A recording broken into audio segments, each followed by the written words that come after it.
working during the quarantine? Yeah, I still got my job. We all went remote. Oh, do you? You went remote, so you're We working did. from home. Working from home full time. It's actually not my first time. I had my last um uh like corporate job went remote like about a year in, and I did it for a little over 3 years remotely. Just had a home office and everything, and then lost that job, got a new job, and then new job basically did the same thing except they were forced to by coronavirus. So What are you doing? Are you in music? no, my day job is in web software stuff. Oh, okay. Are you a coder? No, I can. It's so my job is QA testing. So um, Quality assurance. yeah, so I can read the bunch of Break the it. code, but and yeah, I can break Try to it all break sorts of ways. it. I'm a you're the professional you're seeker. the enemy of the coders. That's true. We are Damn it, in battle at quality. all times, Yeah, and right. the idea is hopefully I win. Every if I defeat them, then it makes them look good. So in the end, it's a fun it's a fun interchange. Well, what are you creating? Are you able to create in this horrible situation? Well, we started quarantining pretty early on. Like that mid-March, whatever time, like that Same as us. Yeah, that It's too late. It was too late for us anyway by that point. But that's about the same for us. really. Yeah. Yeah. I mean, yeah. So, I mean, California was pretty okay about it. We were all very scared, obviously, at that time. So everyone just kind of just freaked out and said, go home, which turns out to be the correct course. But that first month, um, right up until mid-April, I was incapable of making absolutely anything. Um, but Really, that's when I was after at my most productive. yeah, I think it's everybody hits it a different way. But I the first month I was just so stressed and weirded out by it, I couldn't do it. But now I am. Now I'm absolutely back on working on projects and time juggling between my job and my creative works and stuff. I think if I had lost my job, it would have been different. Then but continuing to have the job and then also trying to find the energy to be creative. I mean, that's hard even at the best of times. And I think during that point, it was just a little bit too much energy for me to dredge up. Having a job is creative though too. I imagine. I don't have one. Well, I mean, that's kind of the problem, I the mean, having you go from one working environment to a 100% different one, and you have to invent that as you go along. I mean, I basically have my kids the experience of them trying to be educated.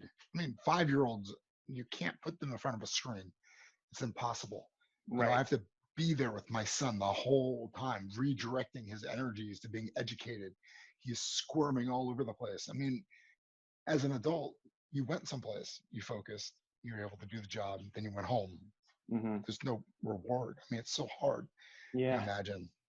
Yeah. I mean, uh, yes to all of the above. I mean, just having a job in general, though. I mean, having to do anything in creating is difficult as fucking hell. Yeah, absolutely. And it's all energy, it all takes energy. It saps energy from you. And I Yeah. think especially for me, I lost enough energy trying to remain productive at work that then finishing my 8 hours and trying to make stuff was just too tiring. I basically like watched TV and occasionally video games and made nothing. But Video now I games, think, yeah. yeah, now that we've kind of settled into a routine, like I'm definitely a creature of habit. So once I kind of got a routine going, I was able to kind of start getting creative stuff back into the routine. So You were working on a fantasy concept. God, man, I think what we've talked twice, I think, at this I point or think more. I think it was just the two times, yeah. And the Yeah. last one was definitely like more than a year ago, maybe even more than that. More than a year ago, I think you were music focused. The Yes, first time you had a fantasy novel in the works. that's true. So that yeah. So at that point I was a full-time freelancing musician. And I was finishing up my fantasy novel, Orc Song. Orc Song is completed. Good for you. Um, and I have 3 full requests out for it. One of them is a warm lead. It's someone, an agent at Jabberwocky, a great agency that I met. Jabberwocky. Yeah. Have you ever seen that movie? I just watched No. I just watched that the other day. That's a Terry Gilliam joint from like 1977. I've heard of it. I've never Have seen you? it though. Oh Yeah. my God. It's him, but it's Classic. bad. Oh God, Classic so Gilliam. bad. I just don't understand how it didn't blow up as big as Monty Python. I guess the humor isn't as, I guess you need the whole band or something. But anyway, Jabberwocky is a great name. Sticks out. Absolutely. Yeah, it's from it's originally from a Lewis Carroll poem, I believe. Yeah, exactly. Yeah. It's unavoidable in terms of literature and whatnot. Yeah. So anyway, yeah. So she's got a full manuscript of it. It actually. So yeah. So that's going, and I'm actually working on a new novel. The new one because I released like a synthwave cyberpunk album under the name Neon X Death that got released over the summer, and I started writing a book that was kind of more. It was like it used a lot of like cyberpunk movie samples because I've always loved like 80s, 90s cyberpunk, and so I just started writing a book kind of along those lines. So it's like I'm half Syrian, so it's like an Arab futurist post climate collapse false utopia neo noir cyberpunk something or other. So Why not? yeah, exactly the correct response to that. So tell me about the interaction with literary part of publishing Orc Song. Did you send out just query letters, or I think I remember you doing more of those Twitter things, right? The hashtag. Yeah, I was doing things. Yeah, I was doing both, and one of my requests came from a Twitter event, the PitMed. I've actually gotten more than one, but this Yeah, I know round. that So one. Orc Song has had 3 rounds of querying. It's first interesting one, because it's so hard. I mean, I don't query at all. I don't even try really that often, but you're getting bites like that, and the people yeah. do. It's fascinating. Well, it's the first round. It was absolutely dead silence. I got nothing but rejections. The second time, I got 2. I got 1 full and 1 partial, and then the third time, and then the partial from that second one was a Twitter thing, and then the third time, I got several. I got 1 full, and another partial from Twitter.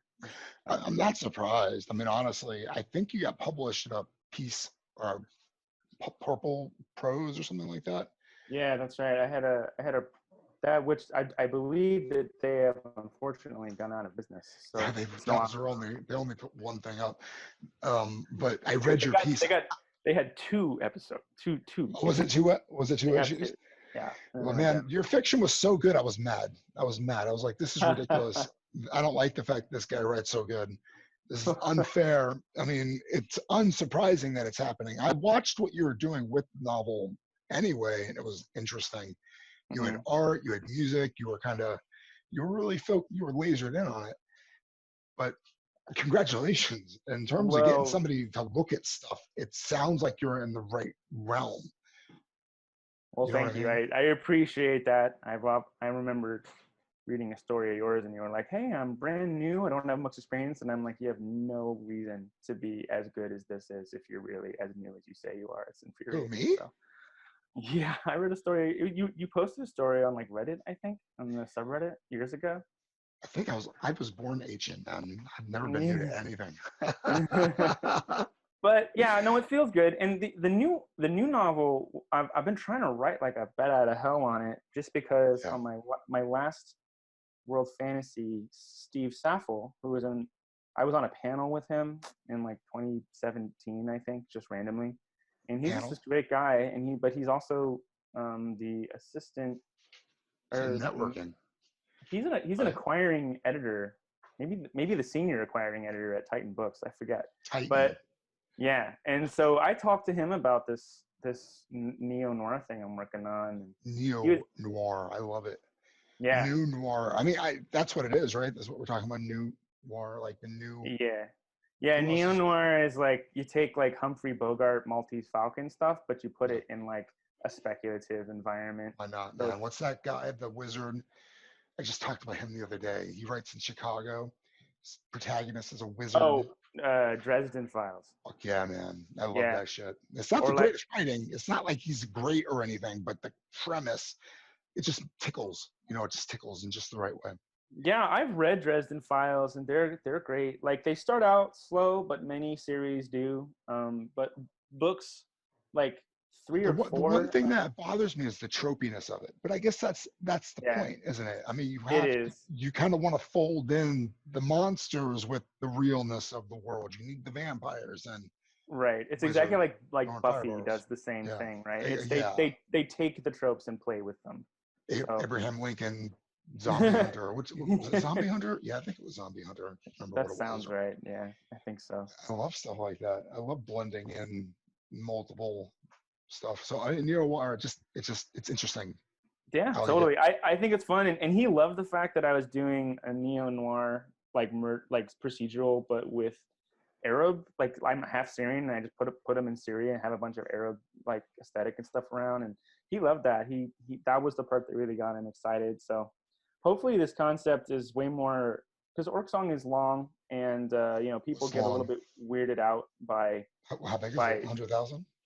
More than? it's 128. Well, 28 is a fat fantasy. Like you're right there on the cusp of It is. impossible to print, right? Or It actually what's it at its longest it was 160, and I edited the oh, crap out of it so that I could get it under 130. 130 is the limit? It's like I saw this. I talked to a bunch of people, and I just saw it online. Like a epic fantasy is usually gonna try and be between 100K and 130. Over 130 is hard to sell. So if when you see 120 something for an epic fantasy, then people relax a little, which is definitely what I've seen. Because I think it Interesting. turns when I was my first round where I got only rejections, it was at like 155 or something like that, and I'm getting much better responses on the sub 130 length. How your music though really puts you in a different kind of light though, doesn't it? Well, I definitely have a fantasy about because there's a whole set of music with Orc Song, and Yeah. there's a whole album associated with this cyberpunk thing. So I definitely have just like this dream of getting to do book tours, but like the book tours are also like music tours, and I get to like perform the music, Concerts or whatever. That's like awesome. Yeah. wearing like costumes and shit. I think that'd be awesome. Do you do music festivals? Do you do like what's it called? That thing, Burning Man. I just want to go to Burning Man once. I went to one music festival in Idaho and it was miserable, but it was interesting all at the same time, But Burning Miserable. Man, What? Which? Like just because it was uncomfortable, or? well, I don't really do that. Mm-hmm. I'm a total introvert. I don't really do that. So it was just like outside of my element the entire time.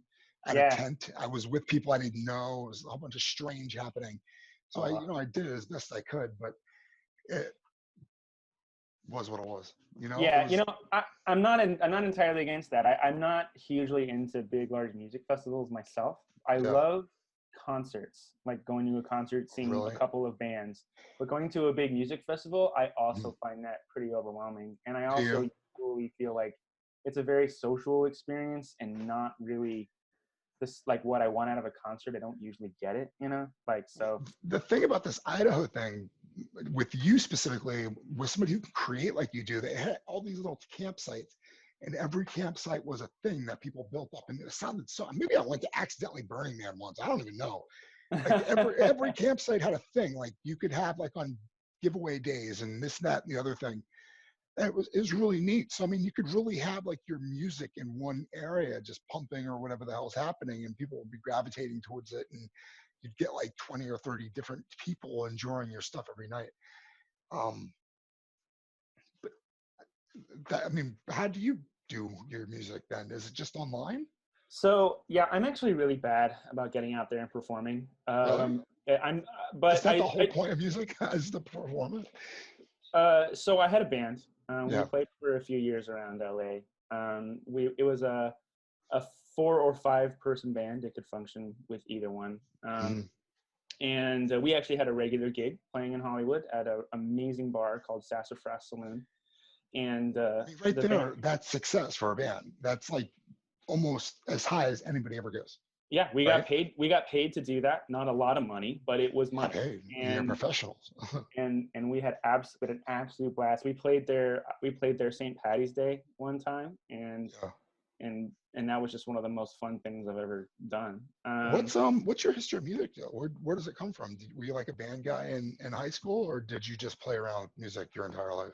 I've been I've been doing it most of my life. When I was in high school, I was I made a bunch of weird stuff, like noise collectives and shit. Like I wasn't like in a band, but most of my friends were. And then I started I switched around majors a little, but I basically switched to a music major and stuck with it my freshman year of college, and I've never really gone back since then. My track is composing, so like the Oh, making of the music, producing it, all that is like that's like where I really get it. But obviously, I yeah, know that like it's hard. performing is amazing, and it's also a really important But marketing you tool. rely on other people, though, don't you? When you write something, when you're a composer, you're writing for other people as well. That's right, You're not and really writing for yourself. I was kind of always struggling with that. But then when I got into grad school, I mean, Cal Arts is an amazing grad school. So when I got there, I just had this enormous pool of performers that I could turn But to you at do, all times. man. There's so many artists out there just begging to make. Yeah, Somebody exactly. like you And whose brain kind of turns to that, and you do it. And it's interesting. I mean, I heard once that being able to play a musical instrument is kind of like learning a trick. I can't do it. I can't learning do a it. I can't. trick. Learning a trick. I mean, you basically trick your body to make those mechanisms or whatever. But I can't do it. I don't know. It's like language too. It's like Mm. certain people are able to do this thing where they're able to manipulate their physicality to learn a certain thing. Music making is certainly like that, right? Where you have to do things programmally. You have to put your fingers in the right way. Artists are too fluttery, I guess. They put their fingers in the right way. I mean, you don't see many people who are like leading the band, Yeah, playing the rhythm guitar or whatever, really being the musician in the group. They tend to be the idiot, dancing around on the stage, drawing attention yeah, away from the actual mechanics that are happening or whatever.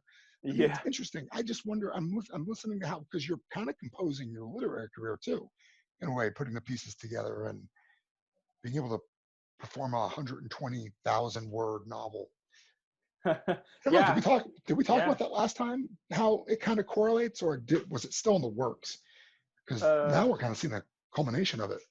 Yeah, I don't know about last time. I don't know if we touched on this, but it's something that I love talking about. So even if we did, let's do it again because I definitely have it a much more. But I love talking about the parallels between making music and making a book.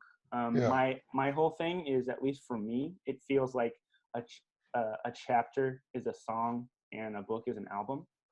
So um, it's like every chapter kind of has its structure, and you could argue whether a scene is really the song or the chapter is, but either way, it all has its structure, kind of like intro, verse, chorus, repetitive things, conclusion, and then they come together to make this beautiful album, right?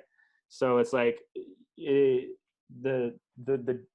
you can get like really nerdy about that and like go in and like, so well, what's a paragraph is, and what's what the rhythm of this chapter and stuff. And I think it's absolutely similar in parallel, and I definitely go into similar spaces when I'm composing music or composing a scene.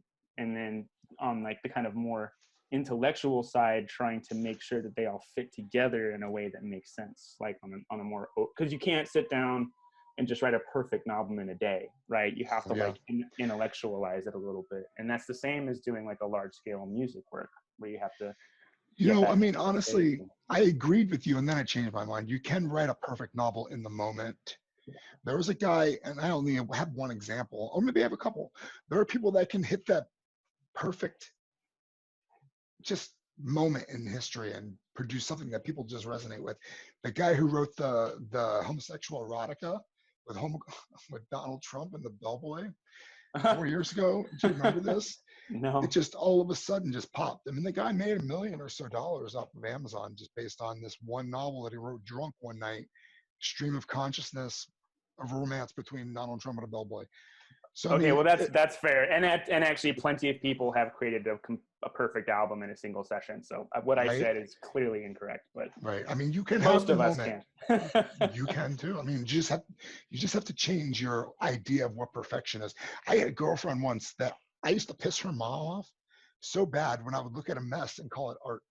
It's art. She would just get so pissed. I don't understand why to this day, and that might be a limitation of my own personality that I'll need explaining at one point. But I mean, she just got so mad. She's like, "No, I can't accept that." um, Well, it. I think I'm on your side on this, and then the thing is it's whether or not someone agrees with whether a mess is beautiful. I think it's particularly strange to like try and tell them that their aesthetic is wrong. So I mean and I you happen have to to though, think. too, though, don't you? If it is wrong, they won't sell it. I mean, they'll know eventually, though, won't they? I mean, I you guess know that's the point. It'll come out zeros hurt.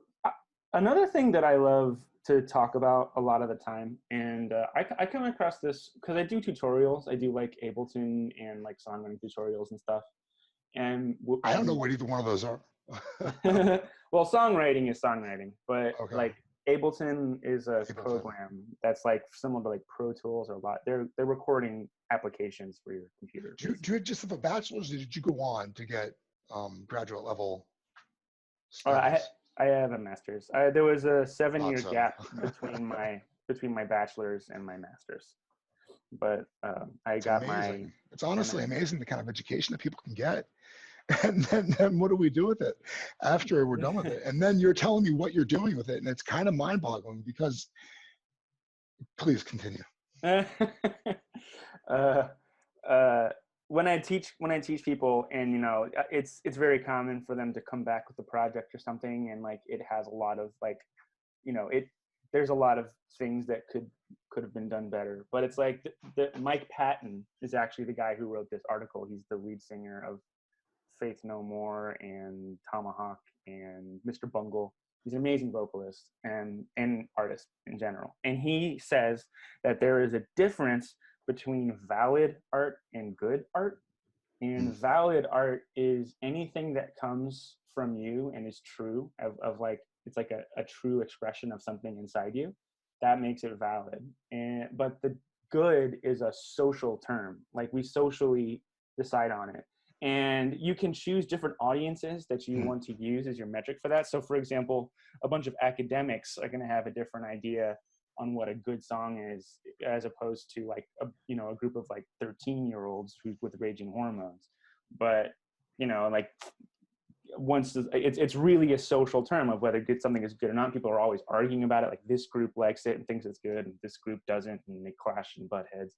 So I think that I think about that all the time, because it is possible to make invalid art too. If you're making your art from a not genuine place, then it's not valid. And even if someone thinks it's good, it might be shallow, right? So it's just like it's a really interesting conversation, and I really like that delineation between appreciating and conversing about art. You know what I mean? And that's where a lot of like critiques and debates and stuff come from. Is like where is like deciding on a particular thing, right?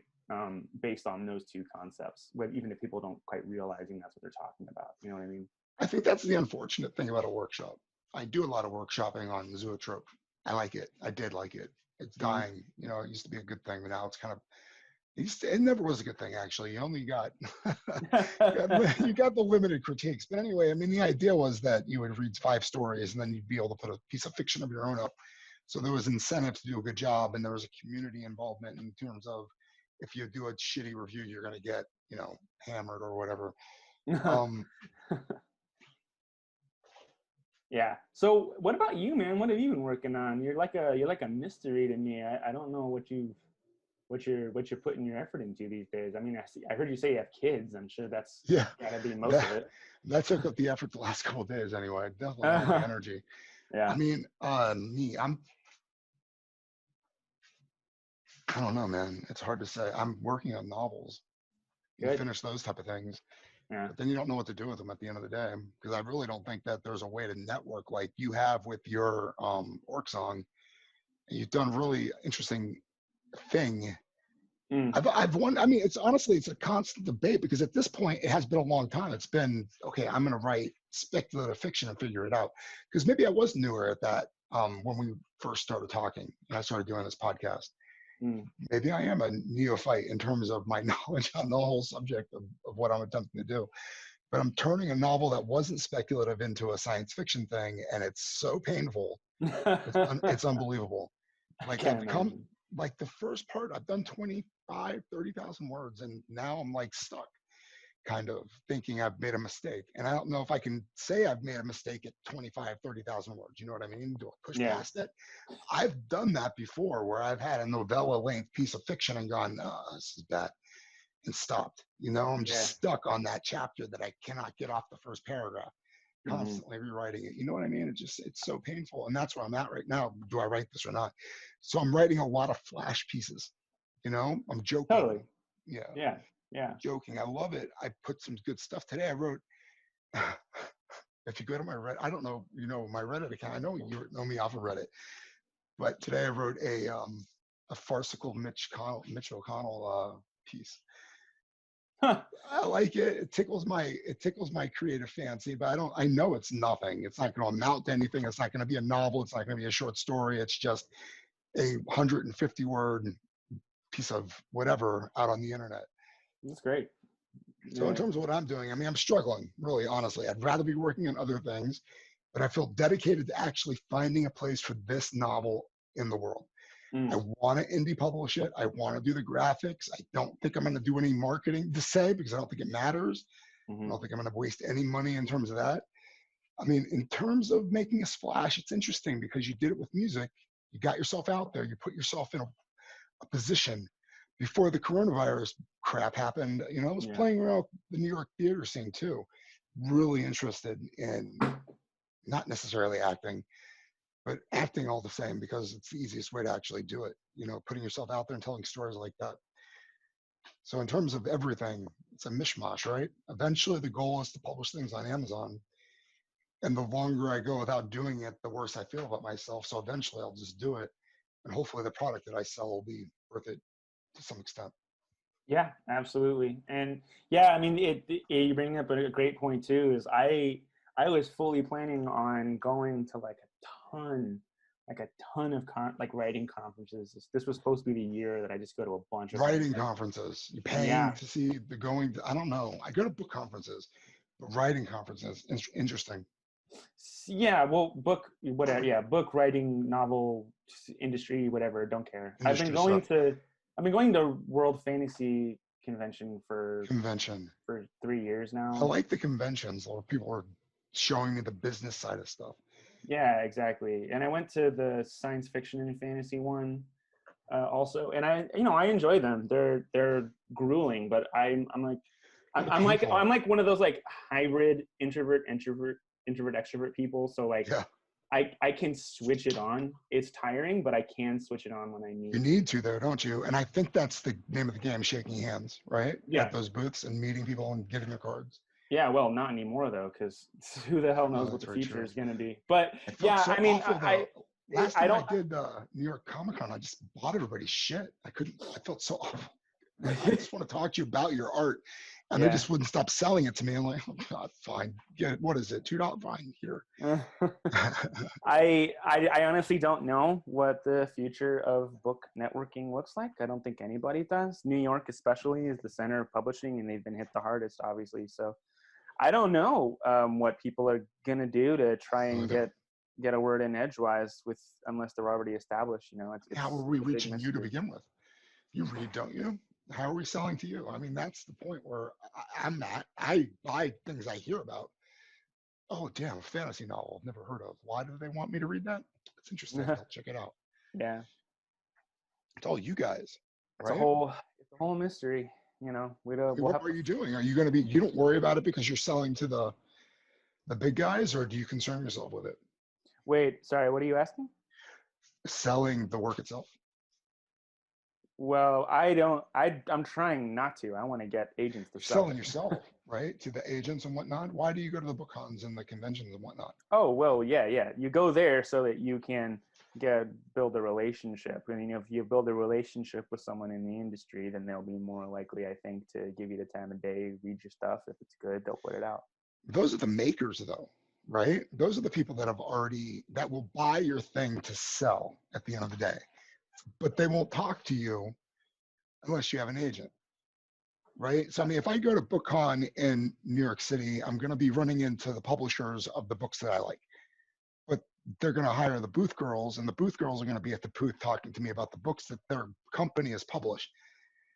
So there's a huge gatekeep happening, right? I'm not actually talking to anybody. Yeah. I'm just seeing Well, what's available and what they're doing going forward in the future of the industry itself. well, If I was different. an agent, like that would be the best. I don't even know how good that would be for an agent, right? It's almost like Well, cons have gone the way of the dodo. Like, what do they do? What purpose do they serve? Unless you're buying, I think selling they each bookstores. con has like a different vibe, right? So it depends on which one you go to. So when I went to World Fantasy Science Fiction, I honestly made almost no industry friends there because that's a big thing and fans are there. But Where the was it at? World Fantasy, that one was in San Jose. San Jose. That year. It changes. So World Fantasy is a very networky one, and I've met a bunch of agents through there, and a couple of people in publishing as well. And you know, So interesting. yeah. So it just I never, depends on which con. never thought about me. I'm so slow. I never thought about meeting agents at the cons. I was Yeah, fascinated with the creating part of it, but I yeah. The always want. publishers will Yeah, definitely just try and sell you stuff for the most part. maybe that's the problem. So I mean, how do you find the agents? Where are they at? Just walking around too? You're not even talking to the people at the booths? It's social, you know. So they have panels. And then they have like the boothy area, and then you have what they call bar con, which is the bar at the hotel. You just go there and you drink, and you hope you make friends. So Oh, almost so you all of my skip the horrible part of going to the con and you just go right to the bar con. quite a lot of people do that. I definitely. So I was a panelist That at is such a two. Los Angeles thing to do. Well, yeah, maybe. I don't know. It's not in LA though. It was in LA Might one be a New year, York but thing to do too. I'm not sure. I'm not a bar person at all. it's a big urban center city to do. I love bars, Yeah. man. Do you really? It's a bit of a problem, bit of a drinker, but that's actually not true. When I was younger, I definitely loved the bars, but now I get hangovers, so I don't do it as much. That's my problem is the hangovers. And then I also don't like the fighting that happens with the drinking. Not necessarily me, but other people around me. I just don't like all the violence that seems to occur when people put alcohol in their body. Well, luckily, LA has a fairly large choice of bars to go to. So if you go to a Right. bar where they fight, then don't go to that bar next time. I live in the East Village. I mean, I think we invented all the bars. They just like franchise out these That's scuzzy fair. things. That's a fair point. I also, I'm pretty sure New York bars, East Coast bars, LA bars, people fight, but it's not the same vibe. It's way more No. chill out here. Hey, maybe back in the day, this used to be a more, violent area. Now it's horrible. I don't know Really? how Los Angeles. Yeah, it's really awful. It's like there's right across the street from where I live. There's like $2 million condos, really beautiful buildings. Been there since like 1850. And next door to it, there's a soup kitchen. And so every morning at like 7 o'clock, a line forms and it goes all the way around the block. Man, and these poor people, Jesus Christ, they look so awful. And you don't know where the hell they spent the night. And then for the next like 3 hours, it's just there floating around, just looking so And angry and just that's awful. in the time of coronavirus, you mean? Yeah, I Yeah. guess. I don't know.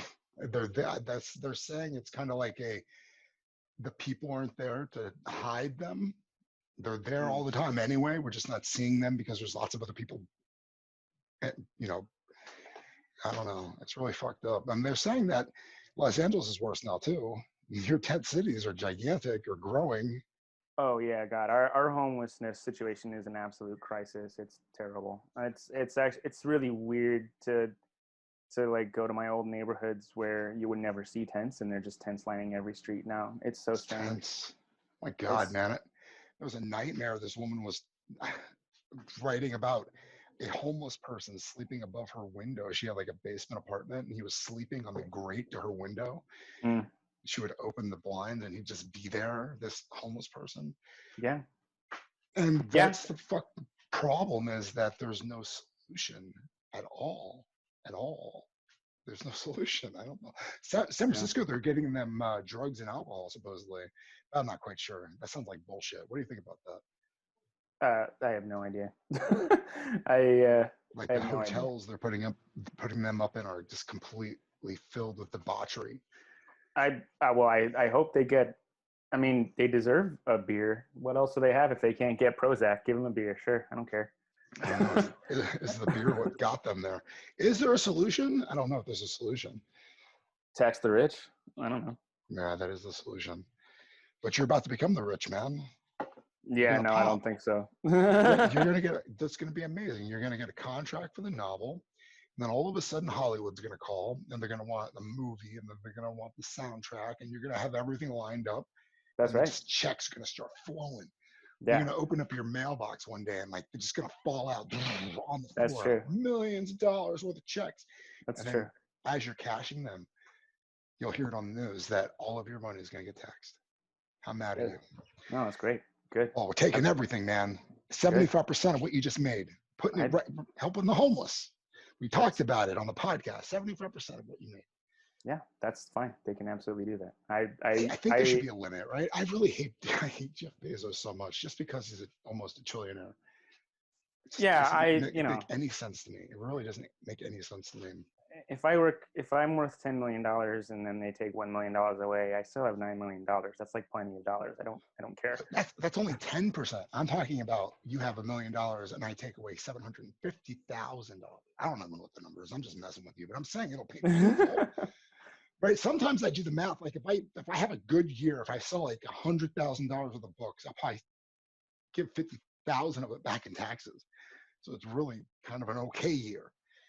At the end of the day, taxes always bothers me. There's no avoiding it though, because I really, really like having roads. I don't feel like we have any cops in New York right now either. It really feels kind of lawless as well. I don't know. Yeah, I don't know. New York has got to be so wild out there, man. Like I keep hearing horror stories, and I've definitely got friends there. I have a lot of friends in upstate. I have a few friends in New York City, and like basically nobody wants to talk about it because it's just so bad. What horror stories are you hearing? I mean, I only have the internet. I don't have like the media. Oh well, I mean, it's illnesses and a few deaths, sort of a thing, and like issues with like skyrocketing homelessness and soup kitchens. Skyrocketing homelessness, yeah. So I don't know. We have a lot of sirens. Seems like it is. Yeah. People are out of work. The worst I hear are people who are service industry jobs, who are living month to month, paycheck to paycheck. Yeah, exactly. My girlfriend was working in the service industry, not as like a server. She was a brand manager for a restaurant company, and a bar and restaurant company, and they're essentially, first it was like, okay, take a few days off, and then it was like, okay, you're furloughed, and then it was like, okay, you're fired, and then it's like, okay, we might fired business. Damn, so they're going out of business. Wow, yeah. That was fast. 2 months. Like, how is your business doing if 2 months is all it took? Right? Some people say that. I don't know. I don't own a business like that. I don't know what that would feel like either. People, there's places shuttering. All of a sudden there was a business there that's not anymore. People are saying that. Yeah. In LA County, at least, I have a couple of friends who own like, small theaters and that kind of, like one guy who had just bought his new space and was like ready to go. And then like, that was like in February. Wow. So he was basically like, it's all over. Like I was doing so well. And now, I'm never going to be able to do it again. I'm financially public destroyed. Performances are over. But then LA County, it has a lot of small business assistants, in California as a state does as well. So actually, as of right now, he's just in a holding pattern. Holding. Thank goodness, because of assistance from the state. So I'm we'll see how just much seeing a lot longer this of goes. like retail places that were there that are no longer there. I don't know. Maybe it's different in Los Angeles because you drive a lot. I walk the sidewalk, so I see when a business just disappears. You can look in and say, "Wow, that Well, used to be a place." I don't. I walk around my block, but I do ride my bike. I was riding my bike to work every day, so that was really nice, and I missed that. And I bet. I was really in shape, and now I'm less in shape because I don't ride my bike every day, and I'm sad about it. Couldn't you still ride your bike though? I mean, I don't. I run Yeah. No, I could. I have. without I've a gone on bike mask. rides. I'm a Uh, horrible person. I've gone on bike rides, but like, man, I tell you, I'm not as good at it. Like I said, I'm a creature of habit. So it's like, if my bike is my commute to work, I'll do it. If it's not, Oh, I like see. something, you know what I mean? Like I'll fall off the wagon. It's a whole thing. The whole thing. But whatever. I'm working out a little bit at home, but having that as my commute was like, that's like perfect for me. It's gonna be hard for me to get back to that consistency. I think having a little bit of, you know, think about what's happening is important too. I mean, honestly, we just had a major disruption. Yeah. Maybe we didn't need to have. I don't know. Yeah, I don't know either. It's Crazy times. it's a very disappointing situation. What time did we get started here? Do you remember? Maybe The unfortunate thing about Zoom is there's no actual timer that says you started on an hour ago. 4:15, 4:20 ish, maybe. 4:20. Oh, 4:20. It'd be funny if it was 4:20 because I'm not high and now I regret it. How? That's New York. I'm just kidding. I don't actually smoke weed. You don't smoke weed? No. 4:10. We started at 4:10. Okay, so we've been going for about 40 minutes. Yeah, a little over, something like that, 45 ish. I don't know. Talk about politics. I guess we can't do that because that would be bad. How do you feel about what's going on in the Middle East in terms of everything else? Well, it's pretty wild. I lived in Saudi Arabia for quite a while, right? And I lived in Syria for a little bit too, and none of those places are doing great. Syria obviously is still in an area of major turmoil. It's part of the reason I wanted to write a book about it, just to kind of see what that dredged up in this from the psyche. Nonfiction? No. That's No. I guess my cyberpunk thing is based in a city, a future version of a city that exists today in Syria called Latakia. So the whole book takes place in New Latakia, and I've been there a bunch of times, and it's sad. It's really sad. It's not good. And Saudi Arabia is kind of villainized.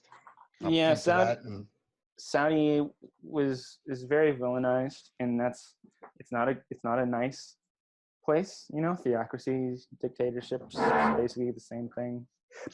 Bad. Crown Prince is kind of an asshole. It turns out, kind of a scary guy. Yeah, he's no one of those good. Bond villains, huh?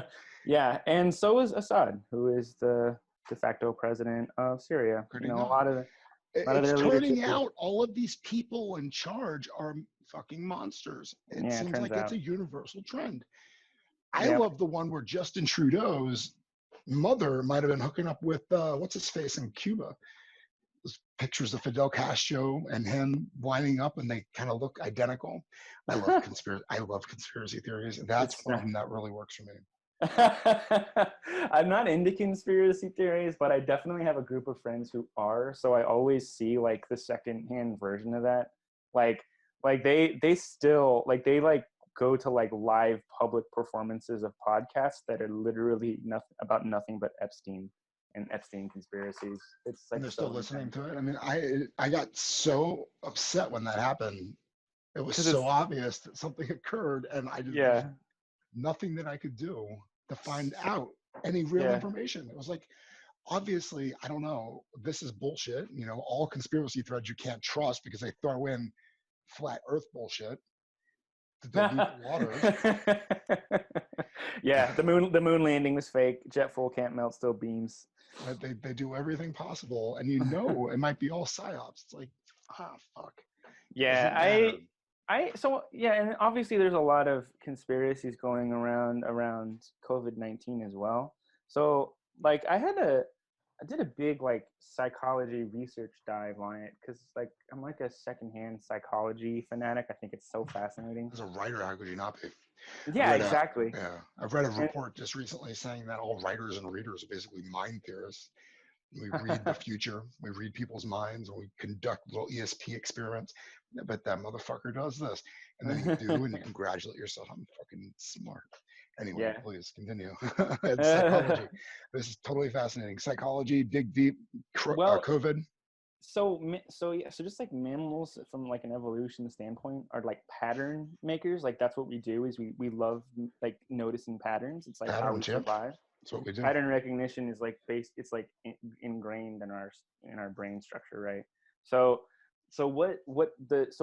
conspiracy theory fascination is how we rebel against like the dark truth that life is actually just chaotic and generally makes Oh, no yeah. sense. So it's like because a conspiracy theory is like a satisfying way to like connect events in a logical Like it matters. progression. Like Yeah, if you pick out the parts where people are manipulating the information, then maybe you're strong enough to survive. Something right. along those lines. It's so interesting. Yeah, man, because you're right. If you boil down hard enough on a conspiracy theory, you get to the point where it doesn't matter. If you're right, Totally. it doesn't matter. Totally. If you're wrong, it really doesn't matter. 2,000, 3,000 people died. They're dead. No matter, if the government painted a missile like a plane and blew up a building or whatever the hell you think happened, assholey bullshit thing, it just doesn't matter. 2,000 people died. Yeah. These people right. did it. They're maniacs and monsters, and they're a president. So, oops, I guess we're dumbasses. Some of us voted for them. Yeah, exactly. That's the problem. It's exactly like there's like that old saying that like the difference between a real life and a book is that a book has to make sense. Yeah, I love it. Yeah, that's awesome. It really does. Yeah. The plot does have to make sense. You can't have chaos like this happening. But Yeah. TV It's like guy becomes president. That comes out of nowhere, dude. It doesn't make any sense at all. You got to change it. Yeah. Obviously, obviously the Mitt Romney character becomes president. Yeah, you wouldn't buy it. Like it was like if in a book someone gets a cold and you're like someone shows up and they have a cold, it's just like, okay, well, you have to show like how they got the cold. You have to show them interacting with someone who had a cold early. You have to have the cold like end up being plot relevant and like later on in chapter 17. Why does this guy have a cold? Oh, because the cold becomes a pandemic that kills the king. Right, and the king dies, and then they put a. And we're doing that shit now, though. Too. Jong-un is dead. COVID killed him. Everybody says. Right, exactly, and like it's really just a conspiracy theory is trying to impose a narrative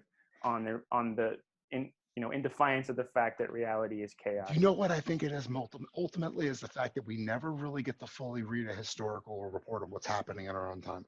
Like we can now dig out Henry VIII's whole fucking deal psychologically, what he did with the bodies, how many women he did, all the letters, everything is revealed historically. Right now, everybody's still trying to hide everything. You know what I mean? It comes to light eventually. Somebody will find the treasure trove of documents and go, God damn, Hillary Clinton was manager of that pizza restaurant or whatever the hell. You know what I mean? It'll just, we'll find out, but it'll be way after the fact. It's really interesting about JFK, November 1963, when all that stuff happened. Trump had an opportunity to release the classified documents. But I guess there were people still alive. So the impact would be too devastating.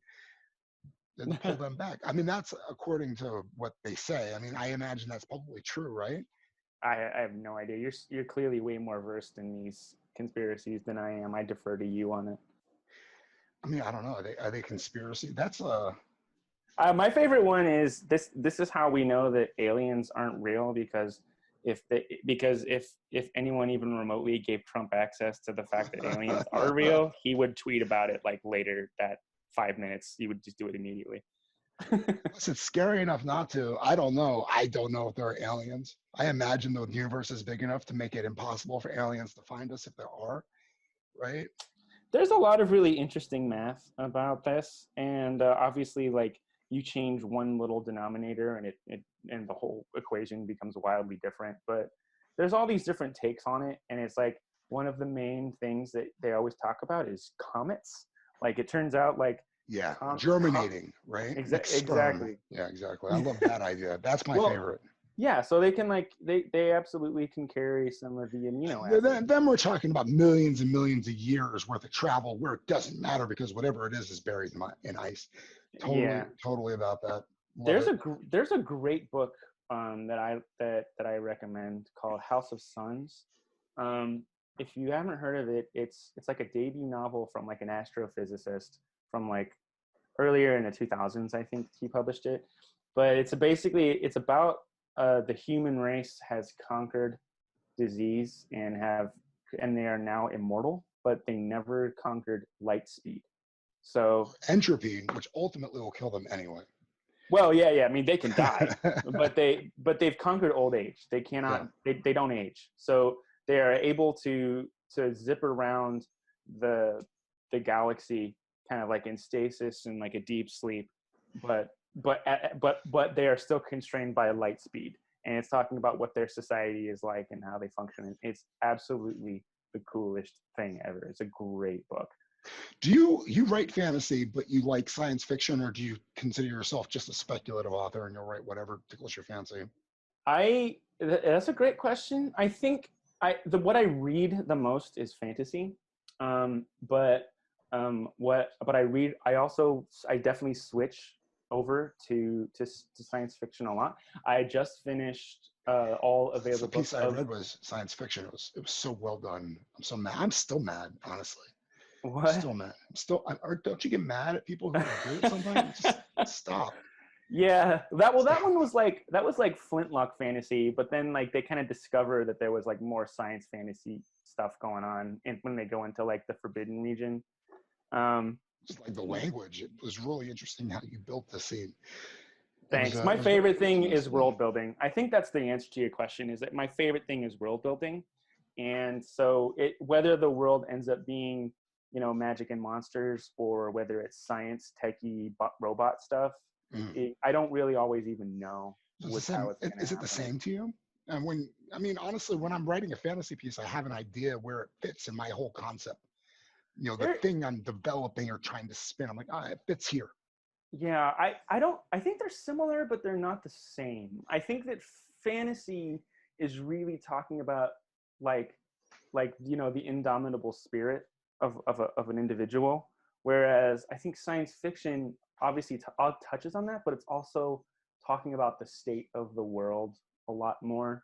So like fantasy, you take out technology or make technology like secondary, You whereas have arguments to say the other side because Star Wars is a fantasy as well, but technology is very interwoven within it. It doesn't make any sense really, but it doesn't matter. yeah, Star Trek, to a lot of purists, is a fantasy because it doesn't make a lot of sense how the warp engines work. It's just basically magic how the transporter does what it does. This isn't based on science. Nothing really physically is happening in well, terms of. I would argue, so that's the distinction between hard sci-fi and soft sci-fi. I would call Star Wars fantasy, space fantasy, and I would call Star Trek soft sci-fi, and I would call The Expanse hard sci-fi. So those are kind of like three different genres, really. And then I would say ultimately, at the end of the day, when you say something is a hard sci-fi or whatever the hell, you're just basically using a marketing term to get an audience interest. Oh, I like soft sci-fi. It doesn't Well, mean anything ultimately. You know no, what I no. mean? It doesn't. The story itself is about an intrepid adventurer going through space solving crimes or something. I don't know, that's Star Trek. No, there's rules. Star. I think those are more useful terms. They're more than just marketing, because Is it for you Star as the Trek. writer, or is it for the reader? Is it for you to aim? I mean, as a musician, I guess you do this all the time anyway, don't you? Because you're going to sit down with whatever instrument you play, go, I am now going to play a rock song, right? Or I'm going to try something more classical. You don't necessarily go, oh, fuck it, see what happens. I mean, that's a valid I mean, like when I was younger, I was honestly terrible at figuring out the genre of stuff. It was just a skill that I had to develop like on purpose. I was really bad at it. But I had to get good at it because all the music that I produced just came out so weird to people's ears because they wouldn't know where Or it to was find it, or going, or like, classify it. yeah. And It's a so people thing. it, It's not. yeah. As an artist, did it affect? Did it? You're saying it affected ultimately your product when you started to fine tune it. Your music and your art became better, or did it affect it at all anyway? Because if you're making something that was wibbly wobbly to somebody else, but if you found the right audience for it, they were okay with it. Well, it goes back to that conversation between valid or good.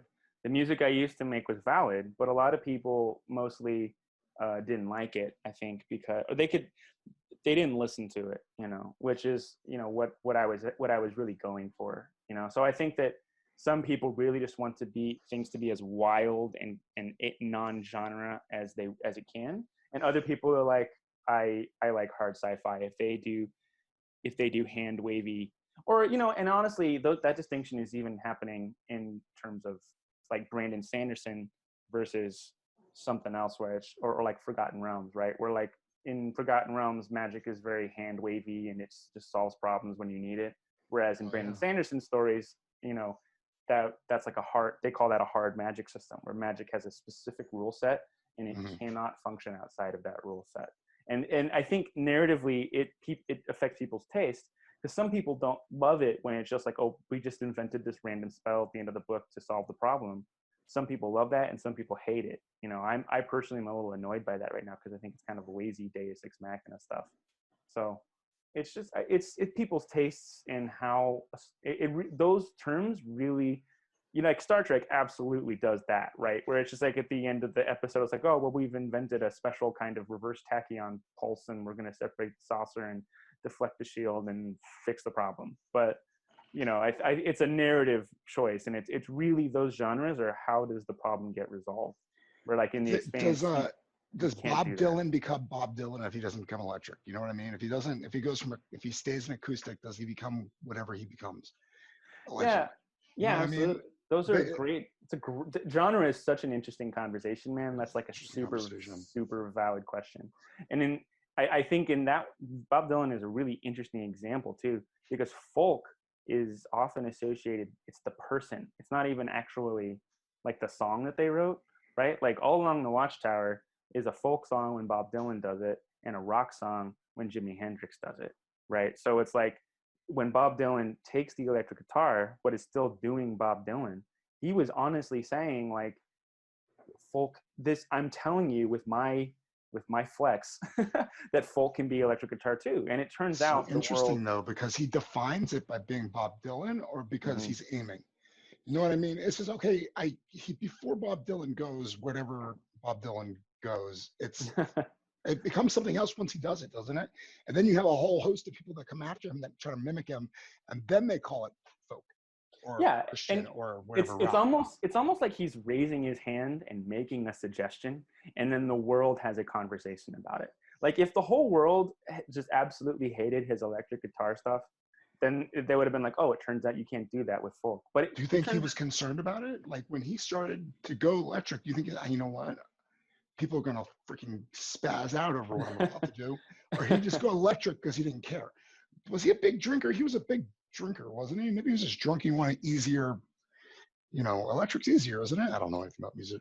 I honestly have no idea. That's you'd have to ask him. I think I can't answer that for him. I saw him in concert once, and I didn't understand a freaking word that he said. So I imagine if I tried to ask him, I probably wouldn't get a lot of coherency out of it. The answer. Totally. You would just, okay, buddy. Yeah, I don't know. My guess is, you know, his answer would just be, you know, that it felt right. Let the people do what they want to do. You know, Stephen King's another great example of that too, right? They put him in a place. He's a horror writer, but he doesn't really classify himself necessarily as a horror writer. He flows all over the place. And then the market kind of navigate. Okay, shit, he's over there, guys. Let's go over there now. So I mean, the horror genre is over where Stephen King is, and Stephen King is writing alien abduction stories. Oh crap.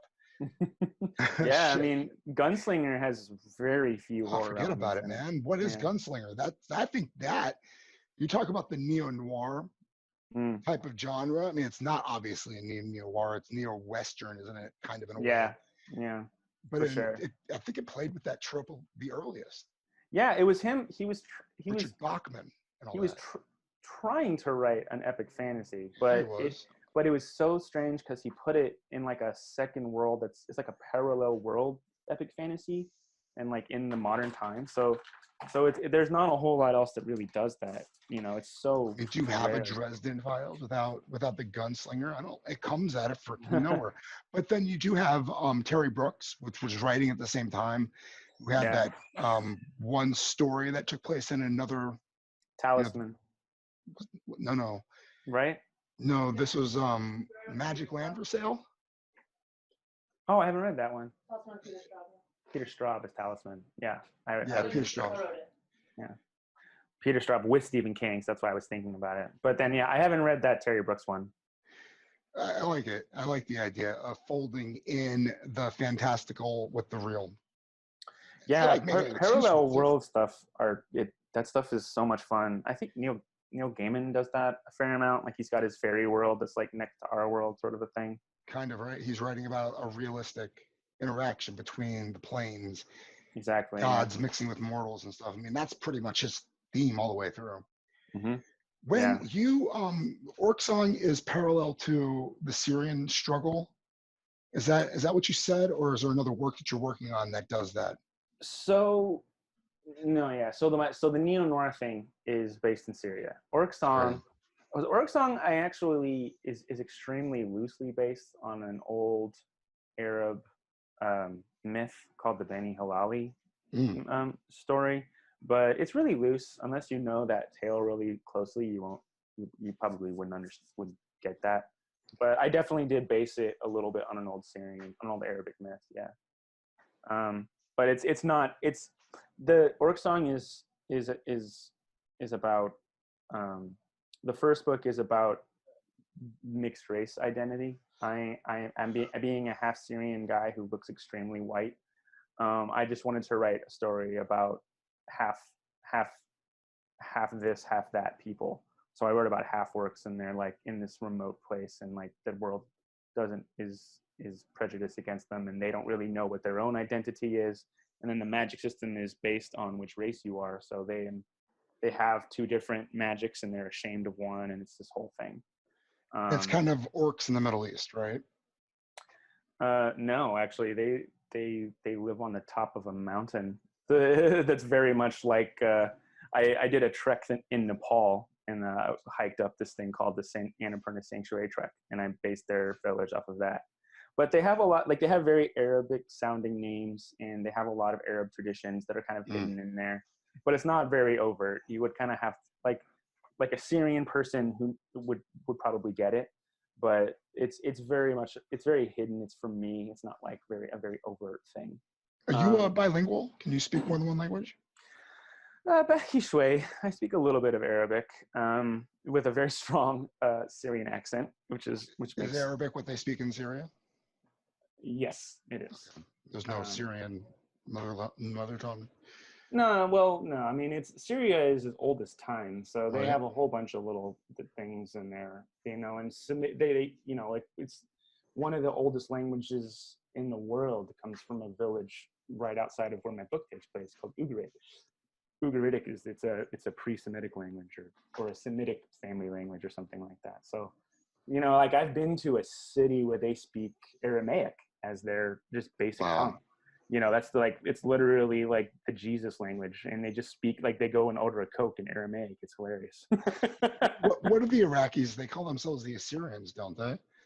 Like they go all the way back to the Babylonians. I can't remember what I read once where I was completely shocked at the historical connection. I was like, wow, yeah, why not? You might be thinking of Iran and Persians. Well, no, I know that one 100%, but this is even older than that. I mean, Assyria and Babylon and Syriacs, like all those ethnicities still exist in the Middle East. Exactly. So crazy awesome. Honestly, the modern country lines are kind of like they have nothing to do with those old nations. So, the Assyrians was a huge place at one time, so it covered all those countries, Syria, Lebanon, everything. So get that can of worms open.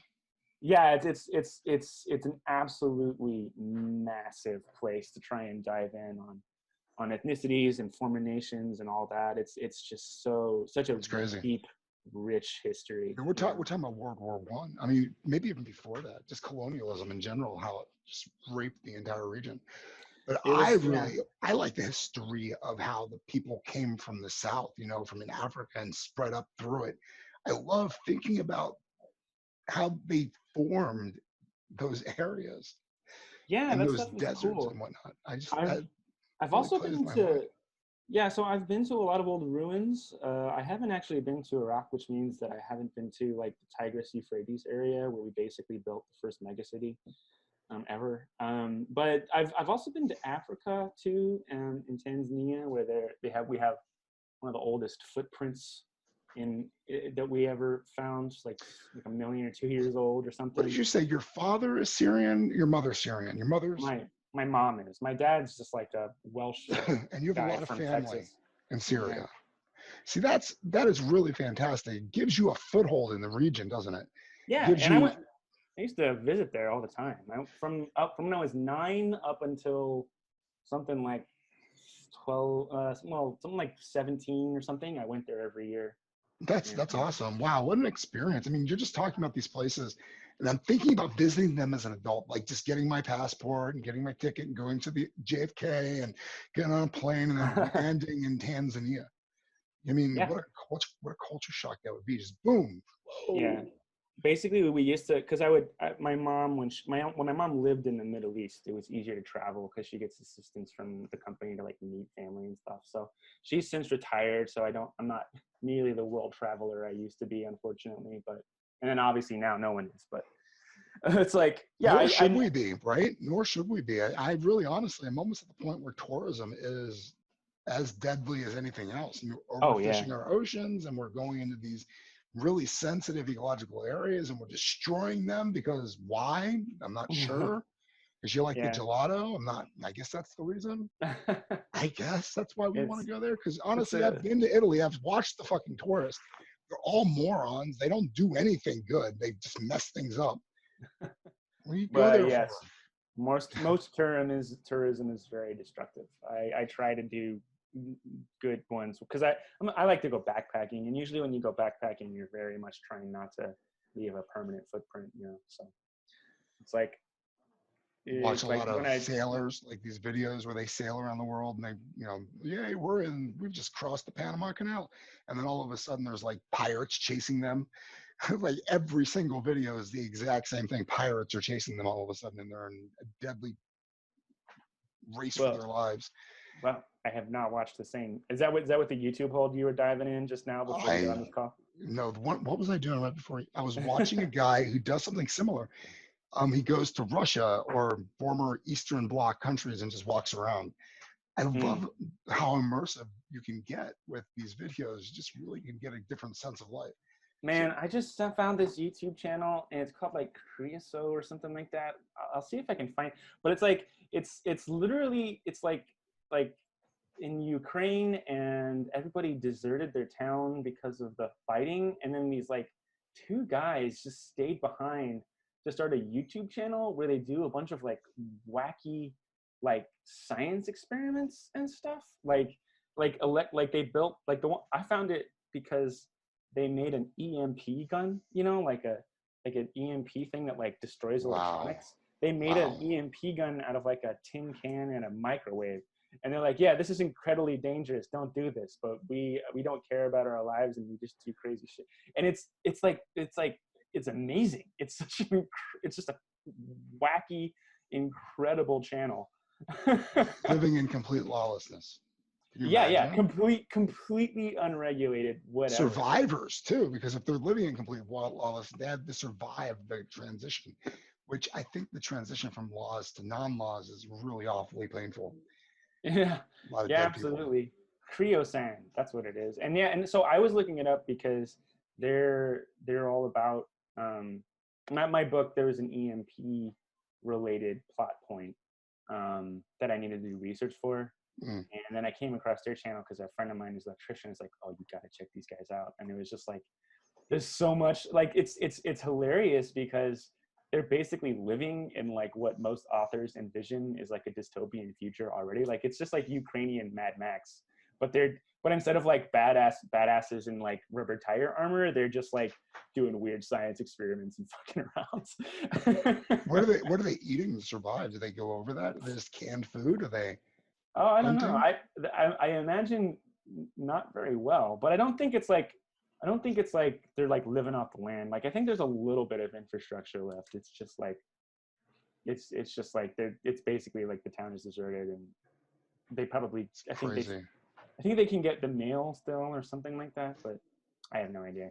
I feel like New York is deserted. Do you? Yeah, man, it's crazy. Before, I don't know if you've been in New York. You've been everywhere. Yeah. You know, there's no parking. That we're famous for that. There's no parking on my street. Like for the last 6 weeks, there's just been parking. Wow. So much fucking parking. Like Yeah. as a New Yorker, I get erect looking at the fucking parking, and I don't need it. That's how fucking. Did they suspend They parking did. They tickets in did. New York? Alternate side parking has been suspended again recently too. So we're good for another like whatever it is. Yeah, same in LA. It's a very similar situation. The But it's not rats, bro. it, Do you guys it's have not rats out there? not as much as you guys do. We do have rats, but it's not the same kind of vibe. I think because our like they in LA, it's basically one big mess that lives in like each of the villages' little like sewer systems. But in LA, it's way more spread out, and we don't have the same kind of robust sewer system they all do because we almost never. So it's like they're here, but it's not quite the same. But actually, Gotcha. we are having an influx of a rat problem because of the tent cities. Because the tent cities, they can steal food from there, and like it just creates like a kind of an organic trash like piles everywhere, and they can't street sweep there. And so we're actually having an increase in our rat problem here because of the homelessness stuff. Probably the good thing is that you can't see it though.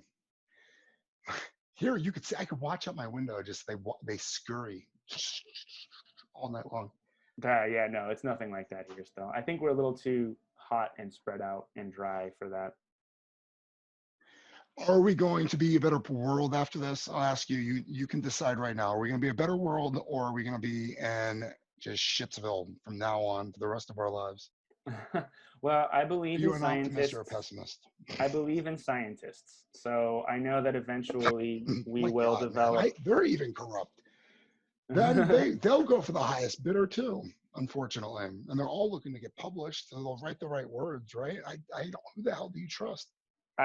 We will develop treatment and a vaccine of No, some that's the kind. people you trust. You trust the people And that can do the science. Do it. yeah. Obviously, there's going to be all this talk about how to distribute a treatment or a vaccine. We get it. Pharmaceutical companies obviously are very evil and just want to make a profit. But the people actually doing the experiments and the research, like on the ground level in the labs, like they're good people and they just want to save lives. So we'll eventually get to that point one way or the other where everybody who gets this thing has to go to a hospital. We'll get beyond that. And once we get beyond that, even if it takes 2-3 years, like who knows? Once we get there, I think that we will emerge from this, hopefully a little bit smarter about all that. But also, I don't know, like everything comes down to politics in the end. So like the real question is like, if we get Trump reelected again, then like just fucking bail, it's over. Is it? Because he's probably going to get reelected again. I know.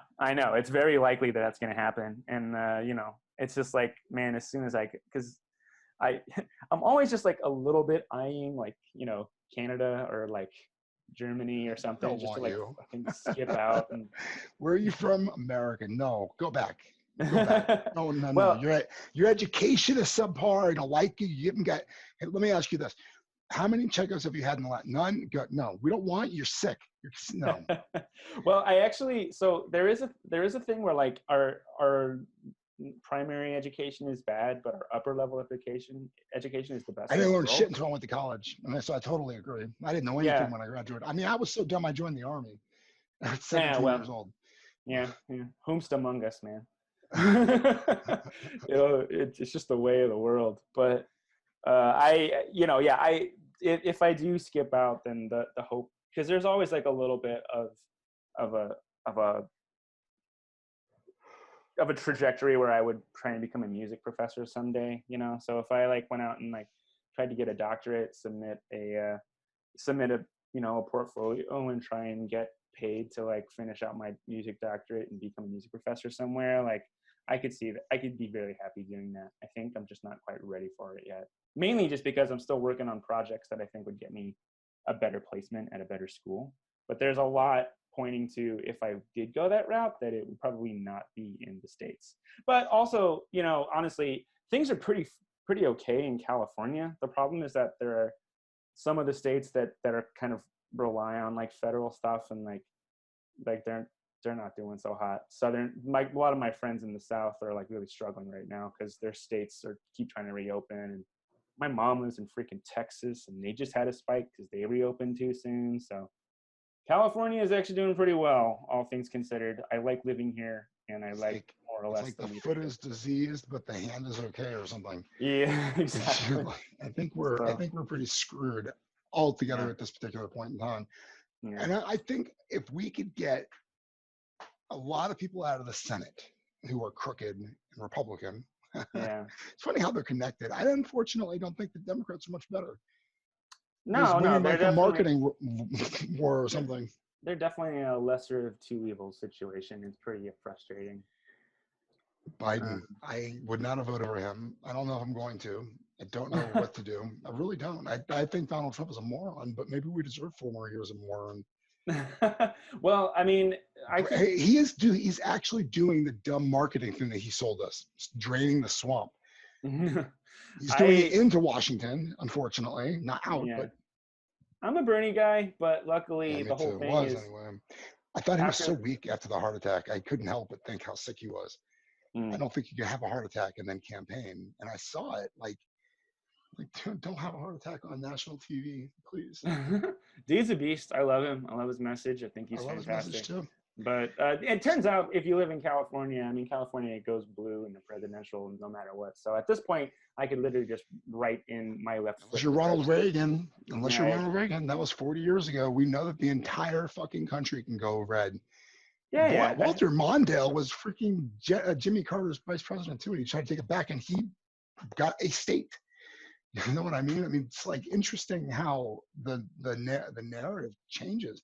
But I mean, at this point, California is so left. We voted for Bernie in the primary, so there's no chance it's going to go towards Trump. Just no chance. So what are we doing though? You know what I mean? In terms of the world, there are places that are on fire. You know what I mean? That no matter who's in the White House, the fire is burning so hot that it's scorching the places around them and causing problems. I mean, just the connectivity. No, I think that what we are doing is we are trying to create art and foster a mentality so that the world will one day be in a better shape than it is today. So Mein Kampf. Wait, what? Nailed it. That's the whole thing, isn't it? You never know which way they're going to. The history is going to interpret your intentions until it's over with. I'm pretty certain that dude did not want to go the way that he went. Oh, shit. Yeah, really? Okay, give me the gun. I mean, that's... most people at the time were pretty down on racism and genocide, so I don't think that one's a very good example. No, I'm just saying, everybody has a plan until they get hit in the face, and then I don't want to be president. I really don't want to be a senator or a congressperson either. I don't want to spend any energies like that. And the really sad thing is I don't trust anybody who does. You know what I mean? And I talk to you, and I don't think you want to do it. And I don't know if I know anybody who wants to do it. Yeah, what kind of psycho wants to be president? Who wants to be president? Who wants to do that? You're surrounded by people all day long. Yeah, but no one's like, you know what? I want to be president. Like, who says that? Like, here, I'm going to give you all of my freedom for the rest of my life. I'm always going to have a team of cops around me, for Christ's sake. There's a lot of reasons to not be president. There's a lot of reasons not to want to be president. I don't know why we even have a president. I mean, honestly, I don't know. As a science fiction author, that's our goal, man. We could write a new society. Yeah, my Neon Waters, there's definitely no president. The whole thing is run by AI. AI. So how are you? Because I'm gonna have to I have another call at Sure, sure, sure. six my time. I appreciate you doing this, man. I really enjoyed the conversation. Like, how's your stress levels going, man? Is it are you through the roof? Are you kind of like surviving day to day? Like, how you doing? Me and my wife separated like right away. Like right away. Like soon as quarantine hit, we went, boom, nope, we got to get separate apartments. And we have Oh, kids. wow. So I mean, my stress level has been like manageable. You Yeah, know, so it's like that makes it better, right? Not worse, it makes it right? better because I have the space to be able to concentrate on stuff I want to concentrate on. I mean, she gets to be the mother she wants to be. We're not at odds. You know what I mean? I get to see my kids. They don't have to see their parents fighting. It's been a really stressful time for everybody. So I mean, in terms of that, that was like the best thing that she did for us. So Totally. we're gonna do whatever it takes not to be destructive, because there's been a lot of families that have been completely and utterly destroyed because of the closeness. Oh yeah, dude. Like the rise in divorce rates as soon as this stuff happens is just like you can't help but find it just a little bit funny. I mean, it's sad, but it's also like, man, what a state of the world, right? When just being forced to like stay close together for a while is like, that's okay. Nope, that's all it takes. We're done. We're done for a little while anyway. I mean, the best part about it is perspective. I mean, if you can have some, if you can look around you, I honestly seeing the situations people have to live with. Yeah. I mean, watching for 2 months as somebody dwindles down from. I watched somebody eat out of the trash. It was the Wow. worst thing I've ever seen. I turned the corner and watched some dude. He looked like a normal dude pulling things out of the garbage and eating them and enjoying the living hell out of it. And he did it for Mm. like 10 minutes. Yeah. He was even approached by somebody who lived in the building. I mean, I don't know if we're living in hell, or I just never noticed that fucking guy eating out of the trash every single day. Yeah. Who knows? I don't know. So in terms of stress levels, I'm just waiting, right? Like you are. Yeah. I don't Yeah. know what this fucking story is because history's not done being written. Mm-hmm. Yeah. Is it really Absolutely. bad? To me, at the end of the day, if it's really bad, I'm going to die. Or somebody I love is going to die. And that's going to be freaking a tragedy that will change the trajectory of my life for good or bad. You know what I mean? Writing fiction is fun, but it's really something that very privileged people get to do. Yeah. You're not considering that as an option if you're struggling. And if things get really bad, then we'll struggle. And fiction will be the last thing on anybody's mind. Yeah. So stress levels are, I get to do what I get to do now. Hopefully I get to continue doing it for the foreseeable future. What are you doing? Tell me what you're doing, where people can find you, all that good stuff, and we'll get you out of here. Sure. Yeah. So my main thing right now is I'm actually just pitching the album I came out with over the summer. So you can go to Neon X Death. That's neon like the light, and EX Death, like formerly death. And that is an instrumental synthwave cyberpunk album that is on Spotify. And you can it's great writing music. There's not a whole lot of lyrics, and when there are lyrics, they're vocoder, so they sound like a synth anyways. So a lot of my friends, actually, my writer friends, say they enjoy writing to it. So if you're into that sort of stuff, just hit it up on Spotify and listen. Otherwise, just keep your ears peeled. The novel that I hope to get published sometime soon is Orc Song, first in an epic fantasy. The novel that I'm currently working on, working title is Neon Crisis. So you even have the art and everything for it. You could self-publish this thing, man, and be like a billionaire by the end of the year. Yeah, there's not, well, there's always the allure of self-publishing. Then you and Jeff Bezos can get together, write the tax code. Yeah, absolutely. Dumb down. The dumb down tax code. Don't everybody, tax me. Everybody over $400 billion, 50% tax rate.